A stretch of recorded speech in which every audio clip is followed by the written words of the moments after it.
Hello ചായവര നമസ്കാരം. ഞാനിന്ന് highlight mall പോയ സമയത്ത് ഞാനിന്ന് എമ്പുരാൻ സിനിമ കാണാൻ വേണ്ടിയിട്ട്, അതായത് ഇപ്പം 27 വെട്ടിയിട്ടുള്ള പടമല്ല ഇനി വരാൻ പോകുന്നത്. അപ്പോൾ അതിൻ്റെ മുന്നേ കാണാൻ വേണ്ടി ഞാനും ഫാമിലി ആയിട്ട് കയറാൻ നോക്കിയ സമയത്ത് ഹൈലൈറ്റ് മാളിൽ പലാക്സി തിയേറ്ററിൽ ഞാൻ പോയി നോക്കിയപ്പോൾ അവസ്ഥ എന്ന് പറഞ്ഞാൽ 1:45 ഇനി എമ്പുരാൻ്റെ ഷോ ഉള്ളതെന്നാണ് അവർ പറഞ്ഞത്. കാരണം ഒരു ഷോക്ക് തന്നെ 1200 സീറ്റ് ഉണ്ട്. നിങ്ങൾ കൂട്ടിക്കോ, ഏകദേശം 4 ഷോ ഓൾറെഡി കഴിഞ്ഞ് ആ സമയമാകുമ്പോഴേക്ക് ഞാൻ പോയത് ഒരു 7:45 സമയത്താണ് രാത്രി.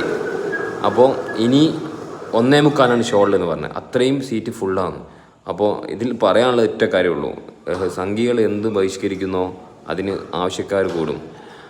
ചിരിച്ചിട്ട് മണ്ണിപ്പിക്കും. കാരണം വെച്ചാൽ ഒരു ഷോക്ക് 1200 ആളാണ്. നിങ്ങൾ ആലോചിച്ച് നോക്കണം. പെരുന്നാളിൻ്റെ അന്ന് തിരക്ക് എന്ന് പറഞ്ഞാൽ അടിച്ച് കയറുകയാണ്. കാരണം 27 വെട്ടിയ സാധനം കാണാൻ നല്ല ആൾക്കാർക്ക് താല്പര്യം, ഇതാണ് കാണാൻ താല്പര്യം.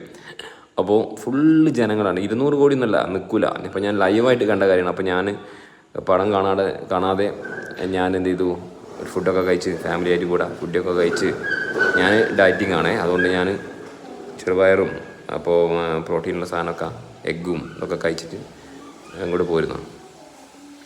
അപ്പോൾ വല്ലാത്തൊരവസ്ഥ തന്നെ കേട്ടോ. അപ്പോൾ സംഖ്യകൾ എത്രത്തോളം ബഹിഷ്കരിക്കുന്നോ അത്രത്തോളം പടം അടിച്ച് കയറാനുള്ള സാധ്യതയുണ്ട്.